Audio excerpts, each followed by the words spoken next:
If you put aside 25 cents every week for a year, what could you get at the end? A few cups of coffee, maybe? A candle? Or you could get a year of the best reporting from all over the world. Go to WashingtonPost.com/BF24 right now. You'll get a Washington Post subscription for 25 cents a week for your first year. This is a Black Friday sale, so it won't last long. WashingtonPost.com/BF24. It's beginning to sound a lot like the holidays. The Roku channel, your home for free and premium TV, is giving you access to holiday music and genre-based stations from iHeart, all for free. Find the soundtrack of the season with channels like iHeart Christmas and North Pole Radio. The Roku channel is available on all Roku devices, web, Amazon Fire TV, Google TV, Samsung TVs, and the Roku mobile app on iOS and Android devices. So stream what you love and turn up the cheer with iHeartRadio on the Roku channel. Happy streaming! Here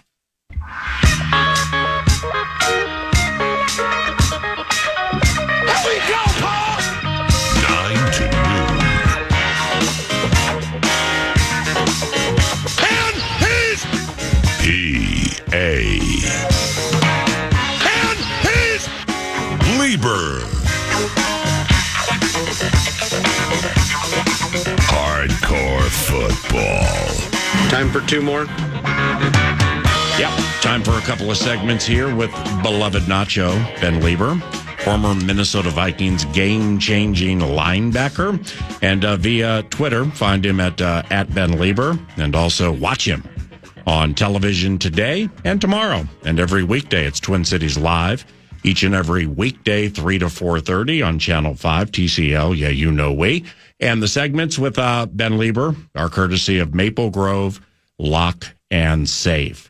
What is it like being on the sideline at Soldier Field? And the reason I ask is I'm guessing it's different than most places because fans are so close to the bench. Is that accurate?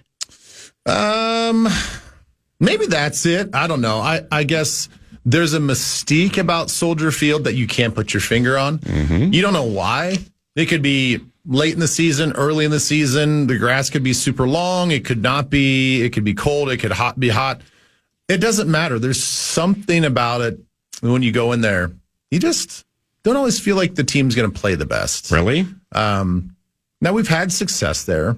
It's just it's hard. There's no other stadium like it that I've ever played in, whether I'm on the sideline or playing in the game as a player. Mm-hmm. It just has an aura about it. It sort of sucks the life out of you a little bit, and not necessarily in a good way. Ben Leber at Ben Leber via Twitter, and you know with pressure points, which we did earlier.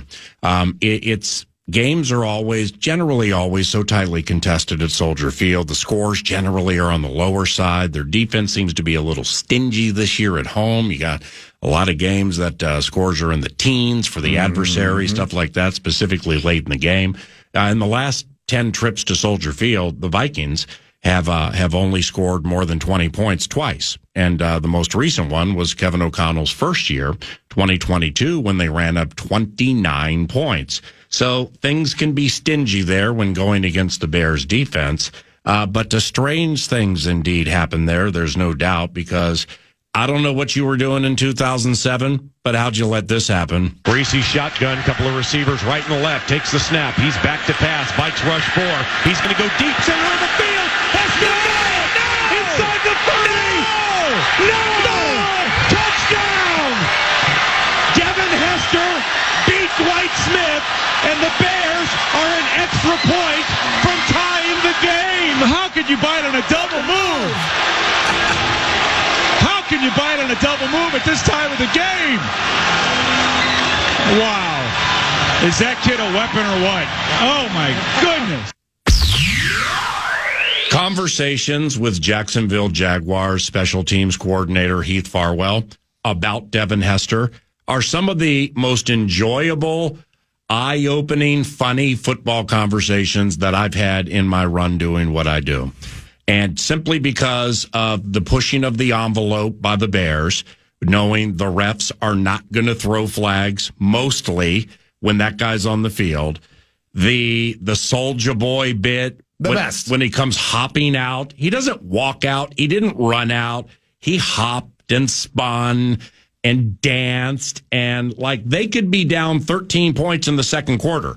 And like Urlacher could be on the sideline yelling at Lance Briggs and other people to get this thing right now.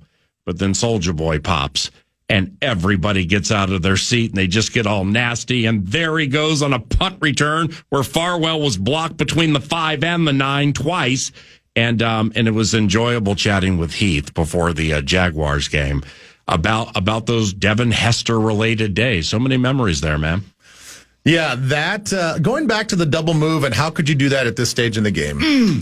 If I remember that play correctly, we identified Devin Hester when he came, because he's not a consistent offensive player. Correct. You know, he's a special punt return guy. Bad route runner, though. And, gimmick guy. Little gimmick guy. Yeah.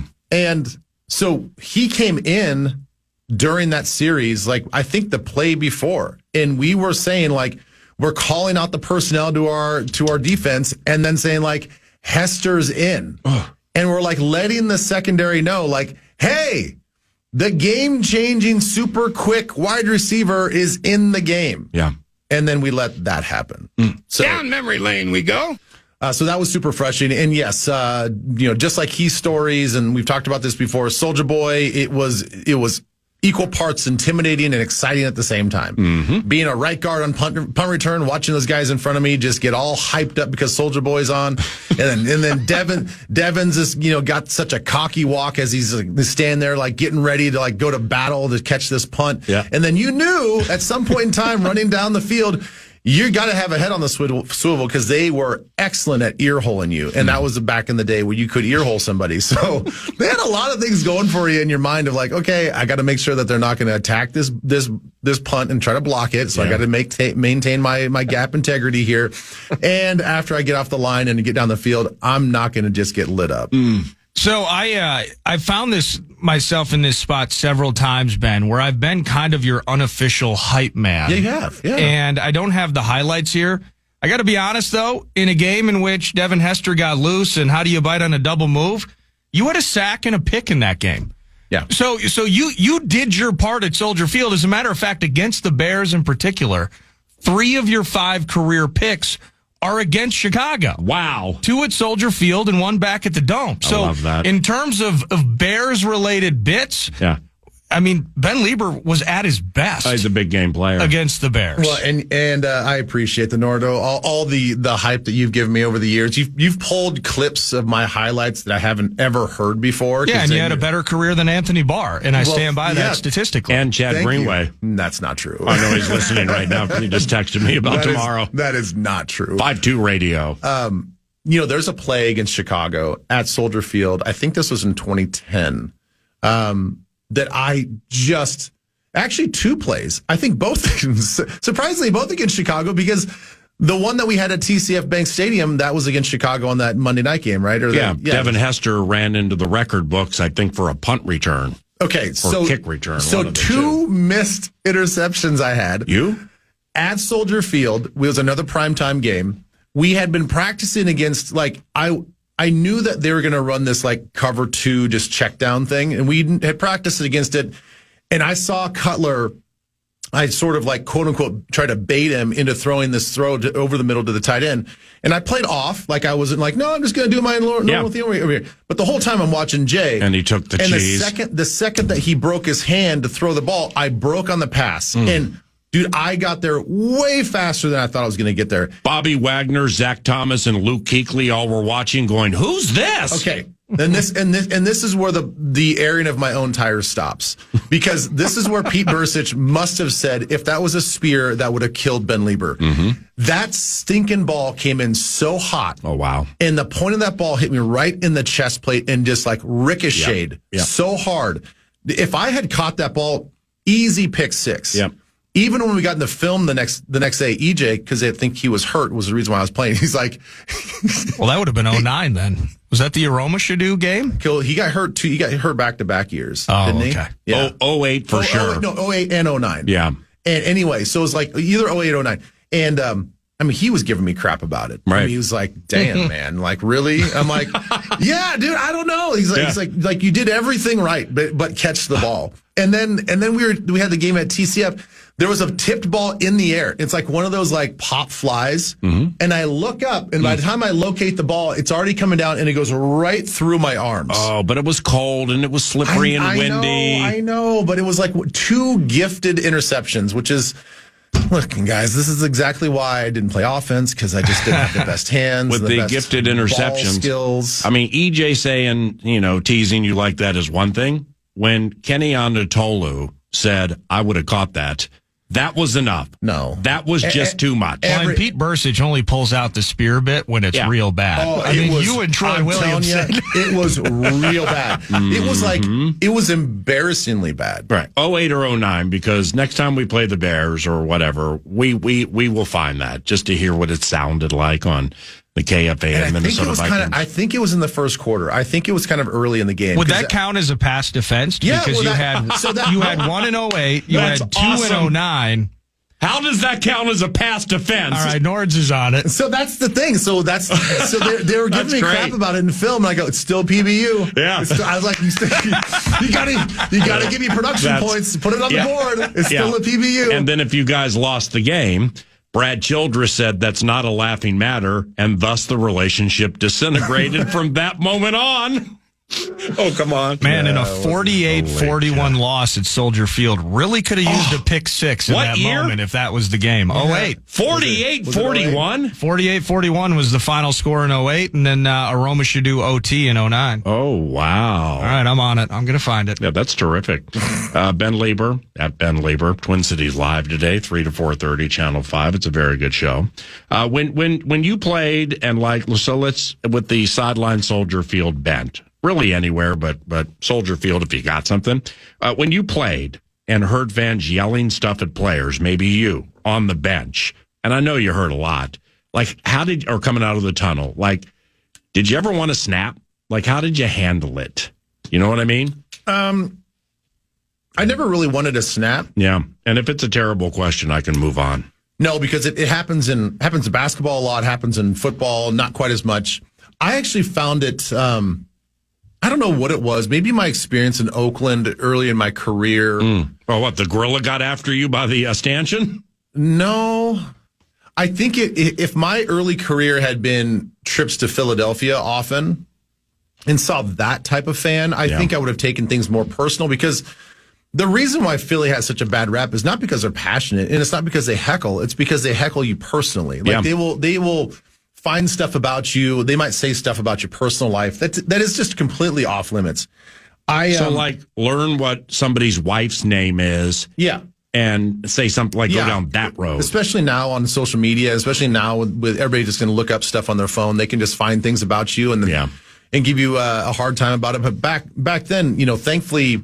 And they want to be punched because they want to go viral. Well, yeah, they just want to be a vicious circle. Yeah, they want to be obnoxious as much as they can, because it's like street cred for their friends and family. Right. But in Oakland, as I was getting ready to play my first game in Oakland, I remember, some of the guys like, oh wait, you're in there with the Chargers, so this is division like, personal business. Yeah, and Oakland already had a reputation as far as the passionate fans, and everybody dressing up in costumes and all the cosplay and stuff and all that, and I was told by just some of the vets, like, listen, man, just enjoy it. It's keep your helmet on because they throw batteries. But other than that, it's actually like, just enjoy it, embrace it. It's kind of fun. Yeah. And they were completely right. We go there and, our bus is pulling up and some 80-year-old grandma is like mooning us. Not like she didn't pull her pants down, but she's like mimicking. She's doing like what Randy Moss was doing. Yeah. And the tailgates, it's all the middle fingers and it's the FUs, and you're like, okay, this is nothing bad, right? Yeah, it's just big deal, right? Yeah, big deal. You just almost point and laugh at it, and then the game starts, and they're just sort of fun-loving, lovable idiots that you don't get mad at them. You just end up smiling at them. Yeah. But then when one year we walked him off, LaDainian walked him off. Scores a rushing touchdown, and then it was like a barrage. I'm not kidding you, a barrage of batteries, right? And everything they could find, throwing it on the field, and so we had to like run out with their helmets on. Things are just like tick tick tick tick. offer shoulder pads and whatever, and you run out of there. But even when we get to the locker room, we just all giggled and laughed. Okay, so wait, did you play there? I'm sure you did. What was it like playing at Oakland Alameda Coliseum when the baseball field was still there? Well, Qualcomm was the same way. Oh, really? So our home stadium was the Padres stadium for, my time there. So early parts of the season, we were playing on the half dirt, half field. And then we go to Oakland, and they were doing the same thing. So it wasn't. It's bizarre, but I don't know. I guess it wasn't the worst thing in the world. But it's not like you're flying full speed trying to run down Bo Jackson, and all of a sudden you go from grass to dirt. Well, I mean, that you can't keep full stride like that. I mean, you're naturally going to hesitate. I mean, or maybe I'm wrong, or maybe there's like a seam between the end of the infield, the fringe, and the outfield, which is a football field, and it has like weird trajectory. Yeah, I would say that I got really lucky because in a lot of those situations, I never had to play, if I can recall, in rain, and that would be difficult, right? Because you go from a muddy grass field into a dirty, muddy infield. Oakland never sees a lot of rain. And it was either hot and maybe the dirt was like hard, but it wasn't like muddy and maybe a little slippery. And same thing with Qualcomm. I mean, we never, San Diego never gets rain. It was all good. The Lions, the Detroit Lions, probably the best team in the National Football League. Why do I keep saying that? Because they know how to beat the Chiefs and they're not afraid of the Chiefs. All right, 3-2. The Lions have lost Alex Anzalone for at least the regular season. All right, so into the Vikings game earlier, they lost Aiden Hutchinson. Now they've lost Anzalone. How will this impact them, if in any way? Well, if their offense keeps on a heater like they are right now, they won't. It doesn't matter. They're just going to they'll just outscore people, and they are so talented. Their secondary's gotten so much better. They play so fast defensively that if they can make your offense a little left-handed and one-dimensional going right into the second half, well, then it may not matter at all. It hasn't seemed to matter that much that Hutchinson's not in there, and that's kind of feel bad for him in a way because, it's unbelievable. Everybody knows that he's one of the best defensive players in the league, but your team is so complete and so dominant that they're not even missing you. Yeah. They don't even miss his production. They continue to just roll and roll and roll. So like even in that Houston game, where human nature is going to win at times too, and Detroit's better than Houston, but it's a close game, and they're going to become reliant on was it Houston? Well, Detroit got in a meat grinder and found a way to win where they're playing a team that they definitely should beat 8, 9 out of 10 times, and they're poised, man. Goff, he's flatline, always has been. He's so chill right now with his weapons around him. It's unbelievable. I know. He has such a confidence about him and such a chill factor. It's like, it is the one position. Now, I appreciate the Baker Mayfields of the world. I appreciate the guys that are like outwardly fiery and stuff like that. It's fun to see the personality and whatever. Get competitive. Get fired up. Make a good throw. Like even the Kirko Chain stuff, when he would dot somebody down the field and he would kind of go crazy. I enjoy that. But I also really enjoy the stoicism of some of these quarterbacks. It's like, how can you be in this pressure-packed environment with this stadium and these all the weight of these games, and you make these clutch plays and clutch throws, and you're like, no big deal. If Deion Sanders ends up coaching the Dallas Cowboys, and I don't think it's a 0%er. No, I don't think it's 0 either. Well, I mean, we're going to try to maneuver and get my kid Shador. Even though Dak just got money, maybe try to get Travis Hunter, whatever, those would be grandiose dreams. But if Sanders coaches either Dallas or in the NFL, how do you think he's going to do? Because he just, I follow that program closely because my daughter goes to school there, and somebody well, a couple of people. Phil Lodehold's the offensive line coach, and Pat Shurmur's the offensive coordinator. So he they say this about PJ Fleck, the CEO bit. Yeah. Deion really is the C of all CEOs with the way he runs that whole thing. I'm not gonna say that, the X's and O's or the Jimmys and Joes or the schematic part of it he doesn't get and can't do at this level. But he's a big boss, man. So I mean, he would how do you think it will work? Well, what you just said right there is the reason why I don't think in the long term it would work. I know that he has a relationship with Jerry Jones. Everybody knows that Deion's legacy in Dallas, but Deion is the persona that Jerry Jones is as well. I don't think that the two people can coexist. Wow. I think Jerry Jones wants a head coach that he can manipulate. I think he wants a head coach that doesn't outshine him and will listen to him. And not saying that Deion won't listen to him, but Deion is going to be Deion. He's going to be flashy. He's going to be the ultimate, hype man CEO. Yeah. He's going to be able to, quote unquote, recruit free agents, all that other stuff. He'll get the attention of the kids. He'll get the attention. I mean, like when Favre was here with you guys, just the one thing in 2009. Now, like you were closer to his age, you and Hutchinson and a few others, Jared Allen and stuff. So but it was still, there was reference and there was like, damn, man. I mean, we watched it. We've gone against it. This is badass. But the kids, Percy, Rookie of the Year, Adrian in his third year, Sidney Rice in his second year. Those kids looked up to him like, I'm going to give everything I have to not let this guy down because I've looked up to him all of my life. And here he is with me. Deion will have the same thing. Deion will have the same thing to a point. I think that there's been enough of a generation gap where guys will give him the immediate respect. But if he doesn't start to win, and they don't agree with his philosophies, and they don't agree with his decision-making, and they don't agree with the way that he treats people, supposedly try to treat everybody equally. And this is where I think he gets really sticky if he has Shedeur as his quarterback. Having the head coach be the father of the franchise quarterback of a professional football team. Wow. If you think that all 52 other guys are going to get behind that and be like, oh, what a cute story. Great point. BS. Right. They're going to say, this boy better come in here and be treated like everybody else. Yeah, which I think he would. You better hold him accountable just like you do everybody else. Mm-hmm. You better treat him not like a son. Yeah. But like a quarterback of this franchise that all of our lives are connected to. Yeah. If he can do that, then I think that he has something. I think there's too many tripping points for him to go to Dallas with the owner that wants to be flashier than him. I don't think that's going to work. I think that's going to be, as much as they are similar, I think it's going to be an oil and water situation over time.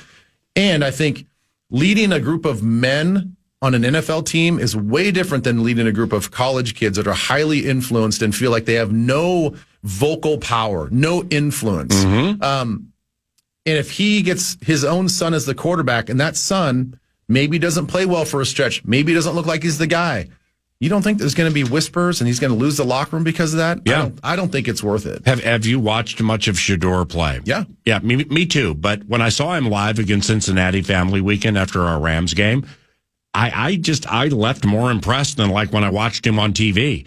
Because you can just tell with the full scope of things, I'm not going to compare him to Jared Goff, all right, where he moves better than Goff. Mm-hmm. But Shedeur's incredibly chill. I mean, he's very poised and relaxed in a lot of these situations.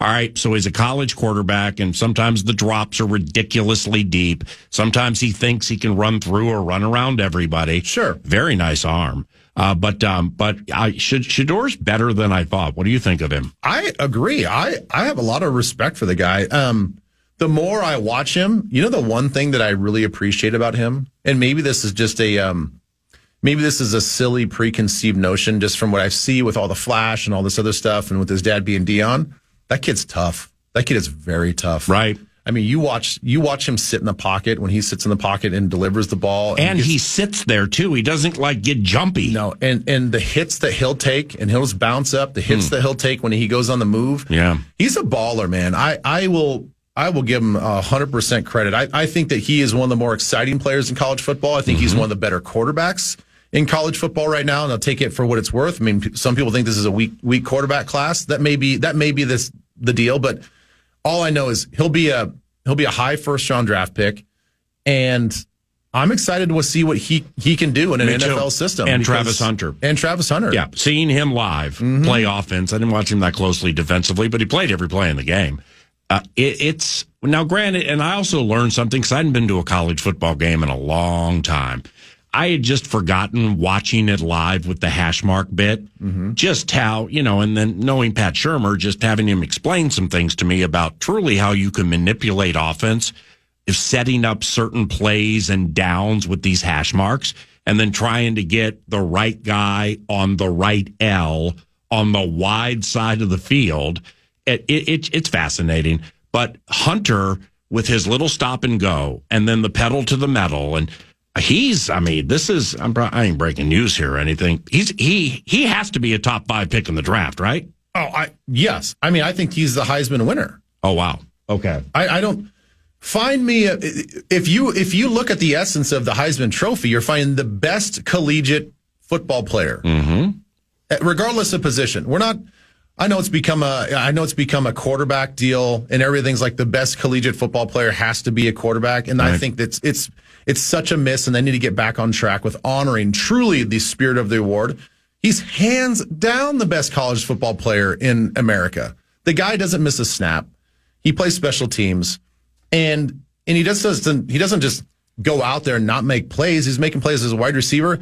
And if you watch him at corner when he's rolled up on a receiver, that dude is physical on these guys. Is he? Yeah. He has no problem sticking his nose in there. So I think he's a phenomenal player, and he should win the Heisman. Ladies and gentlemen, we got it. Down memory lane we go. Indeed. Ben, Leber, real quick, do you remember a game in 2009 at Soldier Field that ended like this? Postseason, heading into the final week of play. 30-30 overtime, 9:21 to go in the game. High formation behind Jay Cutler from the Vikings 39, and Cutler goes back to pass. It's a fade right, man, wide open pass game. Devin Aroma-Shadu, touchdown, that's it, we lose. Do you remember that game? Yeah. Okay, well, the reason I'm asking is I'm just curious if it had to be that way. 5 interceptions at home, so he has 20 interceptions on the road. Matt Forte, second year from Tulane.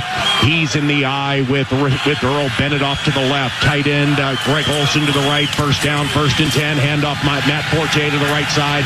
And all right, quick little 3-yard run. 28-yard line by Jasper Brinkley. Setting up the game. Third play of the game, by the way. A gain of 3 yards for Matt Forte, who averages 3.5 yards per carry. For the Vikings, Pat Williams deactivated. He'll miss his first game this year. He has an elbow injury. Ooh, replaced on the defensive line by Jimmy Kennedy. He spent the 2007 Pat had this season red with the convertible that was Chicago Bears, unbelievable. playing 3 games. He has 3 sacks. He'll be to the inside of Jared Allen, right next to Kevin Williams with Ray Edwards as the starting left defensive end. The Vikings go with a nickel defense. Benny Sapson, Cutler on second down, back to pass, fires over the middle, incomplete, and nearly intercepted by Ben Leber. At the 36-yard line, Petey dropped it. Yeah, and this is exactly what's plagued Cutler all year. They got the defense they wanted. They ran the little hook route underneath to take advantage of the cover 2. Ben Leber doing an outstanding job reading the eyes of Cutler and stepping in front of that ball, and that ball hit him right between the 5 and the 1. This is exactly the kind of play that we didn't make last week. Hopefully it'll bode better the rest of the day. But those are the kind of plays this defense has to make. It should be our ball on the 30-yard line right now. And it's unbelievable. And they have to coexist this weekend in pregame on Fox 9, on KFAN.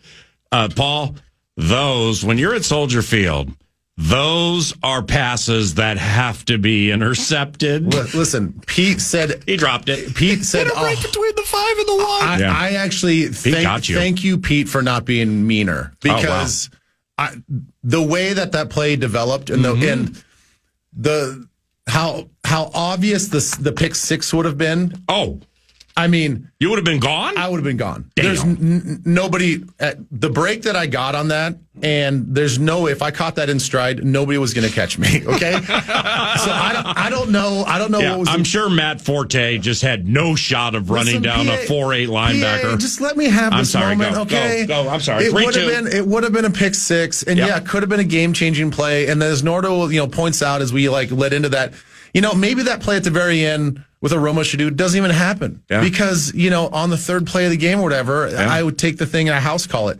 I don't know what was louder. The sound of disappointment from everybody on the sideline, or the sound of that ball hitting my chest plate. I thought you were mic'd up. Apparently that was not the case. Oh, spectacular. Yes, we get all animated, wound up, and fired up when it comes to playing the Bears. Fall down. Chicago beer. Ha, ha, ha, ha. Yeah, nada. Black Friday is coming, and for the adults in your life who love the coolest toys, well, there's something for them this year, too. Bartesian is the premier craft cocktail maker that automatically makes more than 60 seasonal and classic cocktails, each in under 30 seconds at the push of a button. And right now, Bartesian is having a huge site-wide sale. You can get $100 off any cocktail maker or cocktail maker bundle when you spend $400 or more. So, if the cocktail lover in your life has been good this year, or the right kind of bad, get them Bartesian. At the push of a button, make bar-quality cosmopolitans, martinis, Manhattans, and more. All in just 30 seconds. All for $100 off. Amazing toys aren't just for kids. Get $100 off a cocktail maker when you spend $400 through Cyber Monday. Visit bartesian.com/cocktail. That's BARTESIAN.com/cocktail.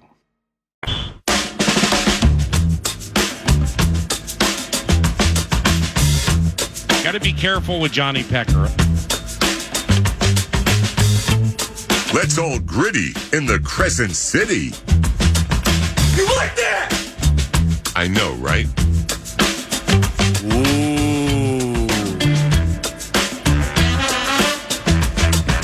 Double doink.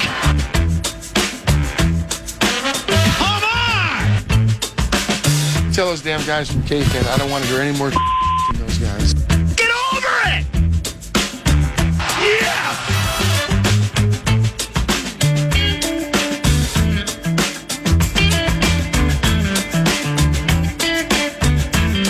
I love it, baby. Hold on to your butt.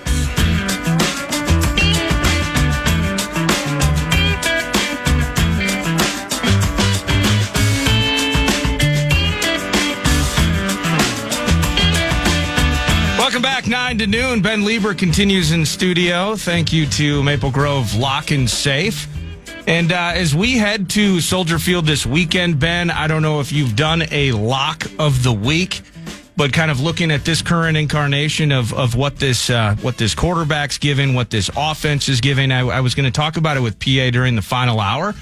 But if you're a Bears fan and you're looking for a lock, this is a team, it feels like, that needs to run the ball. I heard you during the power trip. You mentioned Caleb Williams last weekend with Thomas Brown now calling the plays that he got off for 70 yards in the ground. Caleb Williams did.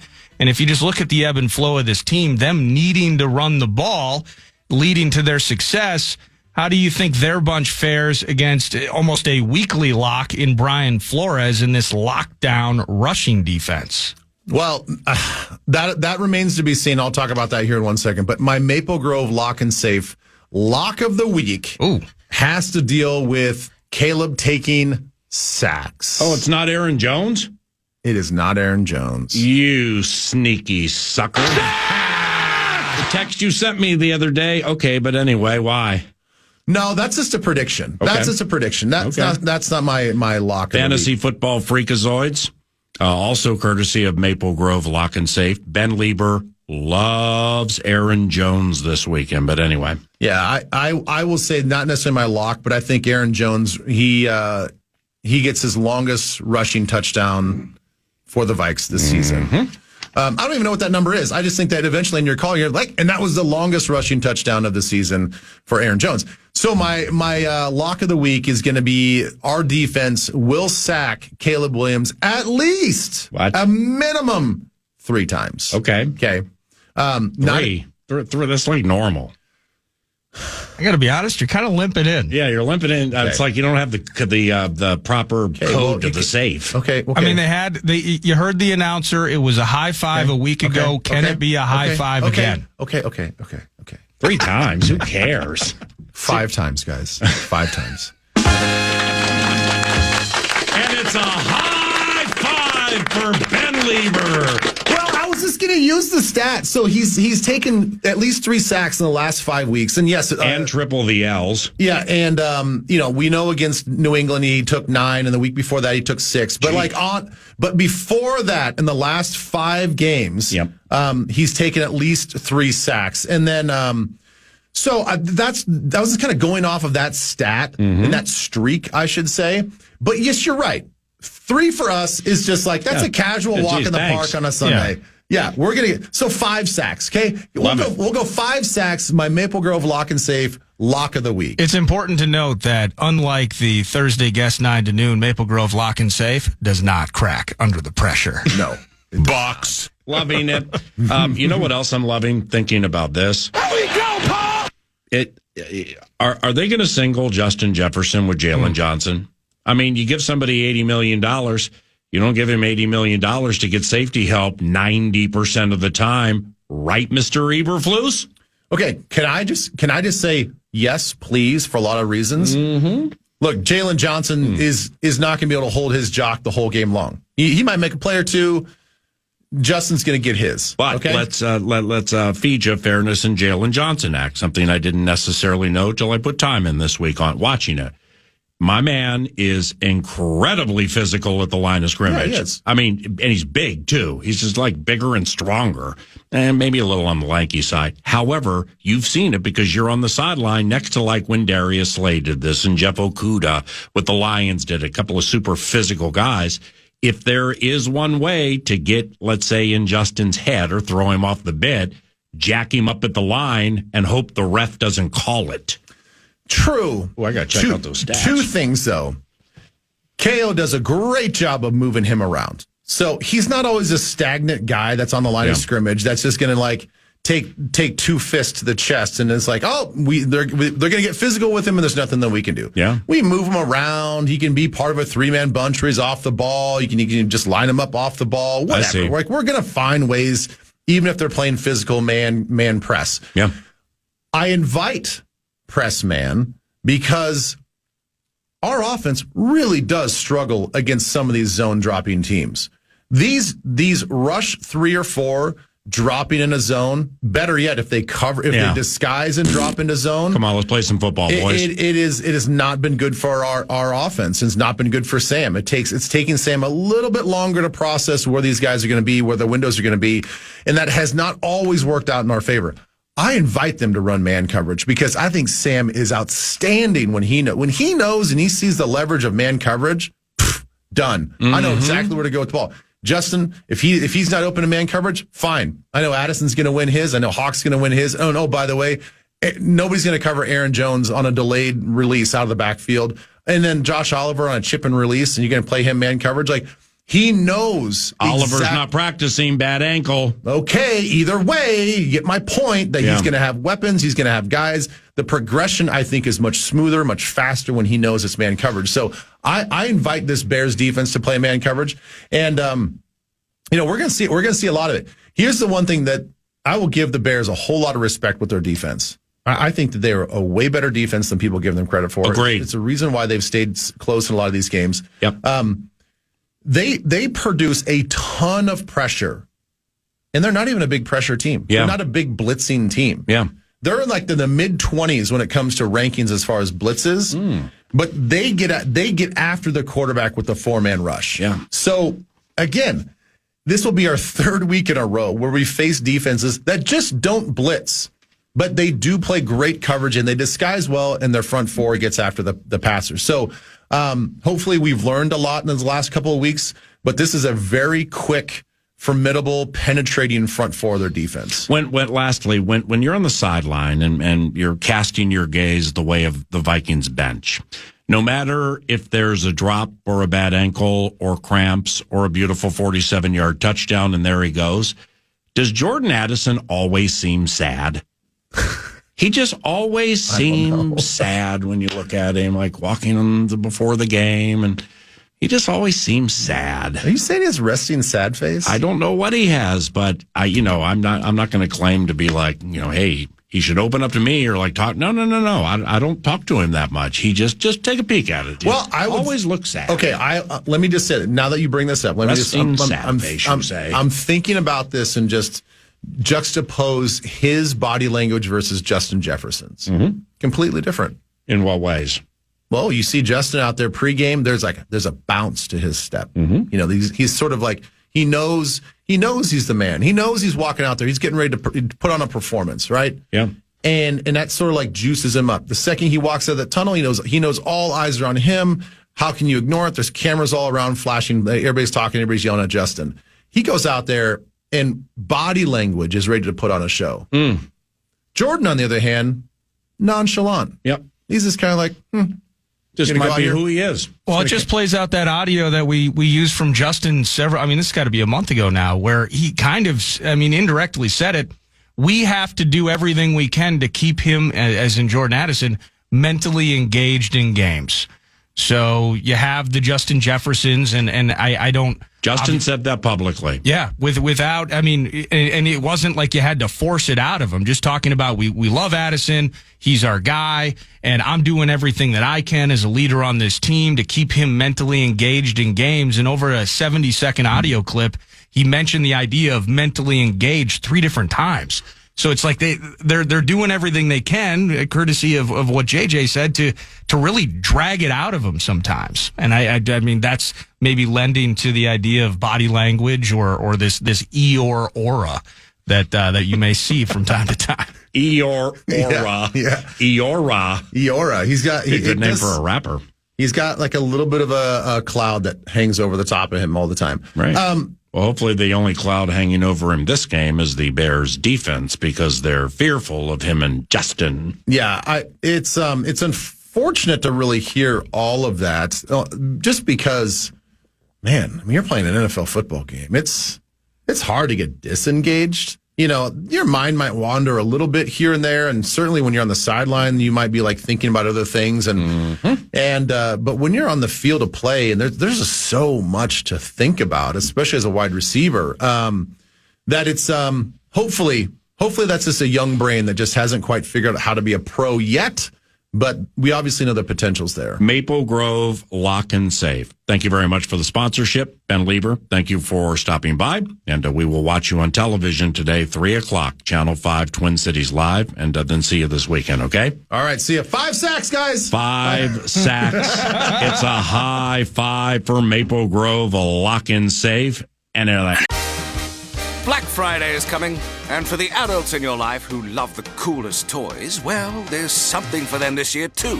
Bartesian is the premier craft cocktail maker that automatically makes more than 60 seasonal and classic cocktails, each in under 30 seconds at the push of a button. And right now, Bartesian is having a huge site-wide sale. You can get $100 off any cocktail maker or cocktail maker bundle when you spend $400 or more. So, if the cocktail lover in your life has been good this year, or the right kind of bad, get them Bartesian. At the push of a button, make bar-quality cosmopolitans, martinis, Manhattans, and more. All in just 30 seconds. All for $100 off. Amazing toys aren't just for kids. Get $100 off a cocktail maker when you spend $400 through Cyber Monday. Visit bartesian.com/cocktail. That's BARTESIAN.com/cocktail. Hey, it's News to Nord brought to you by The Casino at Canterbury Park, CanterburyPark.com. Feeling the felt, poker, blackjack, and table games. And while you're there, go there today, as a matter of fact, and Thursdays in general, as they have the NFL Pick'em game. You go in there from 10 a.m. to 10 p.m. You put in your picks for the weekend of NFL games, and if you score big on the picks, you can score big from a cash standpoint. You can win hundreds of dollars just playing the free NFL Pick'em game. Just go up to the desk, get yourself a free MVP card, and you're good to go. CanterburyPark.com. The Minnesota Timberwolves, we had Coach Finch on Tuesday morning. It was, how good was that? We had Finch to start the show, Kevin O'Connell later on, but specifically with the Wolves, man, we've had to wait, it feels like forever, for a freaking Wolves game. They're in Toronto tonight. They're 8-point favorites. The Raptors are absolutely awful. Scotty Barnes not able to play. I think he's played in like 3 or 4 games the whole season. You got your guy Pirtle with 10 and 10, maybe a block here and there. What do you think about the Howl in just a 2-game week for them? Playing at Toronto this evening, PA. The teams we most recently have played and beaten. We have the Phoenix Suns. Yeah. We have the Sacramento Kings. Who did they? Just those two, right? Yes, it was the Kings and Suns after the debacle in Portland. That's right. Well, that's the point, because road at Portland ain't going to the playoffs, and we found a way to lose too. Right. So is it Portland with Tumani Kamara and your guy from UConn, not Dalton Connect? What's the guy's name? The center? Klingon? Yeah, Klingon. And Shadon Sharp and Scoot Henderson. I mean, maybe they just know how to play the Timberwolves. Maybe they just know where the bones are buried and then how they can beat the Timberwolves. With their entire team not playing, basically, as well? Or maybe the Timberwolves play up and down to the competition because it's a push-button team, at least some of the players may think. So are they already looking past Toronto to the big game on Sunday in Boston then? And we can push that button and watch us fly in the postseason just all the way to the Western Conference Finals. If they are that team, they will lose tonight. Now, Scotty Barnes is one of the better players in the NBA. Jokic elbowed him like a month ago, and he had an orbital L. So he's missed time. He's a game changer, and he very well could return this evening. He's questionable. But so is Mike Conley. Mike Conley jumped up questionable under the cover of darkness with some L over his toe. The Wolves should win. The Wolves are better. And whether Barnes plays or not, Scotty hasn't played in a month, so he'll still probably get 35-plus minutes because he's a minutes eater. But he might be a little rusty. Timberwolves should win this evening, absolutely, unless, like the Con said, they're looking forward to the game against Tatum and Brown, and or they just take these guys lightly and just have a good old time up Toronto way, and we're just going to push the button and beat them, but they should win. Scotty doesn't know. Hey, Jamal Shed, why is that name popping in my head? Was that a draft steamer? Jamal Shed, a guard out of Houston, may have been in the mix for the Wolves. Yes. He went 45th overall. Yes. Maybe the best defensive player in the NBA? Best defensive guard, supposedly, into the NBA draft. Well, he's a member of the Raptors. Yes. I wonder if we're going to get to see him tonight. He's averaging about 15 minutes a game. Yep, sounds like about a half point a game. Probably shoots 32%, but darn it, you know what? He's going to lock you down, Mike Conley. Yeah, he averages a third of a steal and a tenth of a block, so not a lot, and a couple of turnovers. Yeah. So the rookie's he's working his way into the mix. Tonight, it's Stefanski, and it is Tomlin. Yeah. Stefanski hosting Tomlin. You can just flip those records. 8-2 Steelers, 2-8 Browns. The 2-time NFL Coach of the Year, Kevin Stefanski, has been named among the rumor mills of being on the hot seat. Yeah, that's dumb. And it's whoever keeps writing preposterous. that. Right. It's absolutely ridiculous, but you know the quarterback situation is a complete L. Get Chubb back like halfway through the season. Well, just look at the fact, defensive injuries. All those things have made it a tough year for Kevin. No doubt. But also, look at the contract that was signed by Stefanski and Barry just last June. Right. So, I mean, really, it's the quirky owner who ain't going to give up that kind of cash is just going to, all of a sudden, somebody gets a ballyhooed extension off 2 Coach of the Year wins. And, you know, that's June. And then now all of a sudden we're approaching Thanksgiving. And unless there's insubordination, which you're not going to get with Kevin, and unless there are like things where the team's not responding to him, and the knucklehead factor has gone 10 of 10, I mean, those are different conversations. Well, snarkily, I would say, well, he can't be that worried about money if he gave nearly $250 million to that quarterback, which has been nothing short of apocalyptically bad. Yeah, great point. But I'm totally with you on that. Kevin's so good at what he does. It'd be a huge mistake if that was ever an issue. But 3.5-point favorites are the Steelers in Cleveland tonight. Wow. It's just 3.5 points. Just 3.5. which flies in the face a little bit of what I was about to say because I assumed it would be higher, but I'm not changing the tune. The Pittsburgh Steelers are coming off an array of incredibly physical and emotional games. And they're not going to cover tonight. And in fact, I think Cleveland's going to win the game. So I like, when it comes to these division games, specifically in the AFC North, they generally are always tightly contested, no matter how bad one is or how good one is. And Cleveland's not going to finish 2-15. So, oh, wow. I mean, I don't want to talk myself into this too much. I would take Cleveland plus the points. So say the con gives me $1. I got $1 to spend.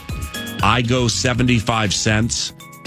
I go 60 cents Cleveland money line plus whatever. 160. Yeah, and then I do 40 cents Cleveland plus 3 and a hook. Okay, I dig that. By the way, from a programming standpoint, we have the Minnesota Wild 7:45 p.m. Fallness Fest, followed by 8 p.m. puck drop in Edmonton right here on the Fan.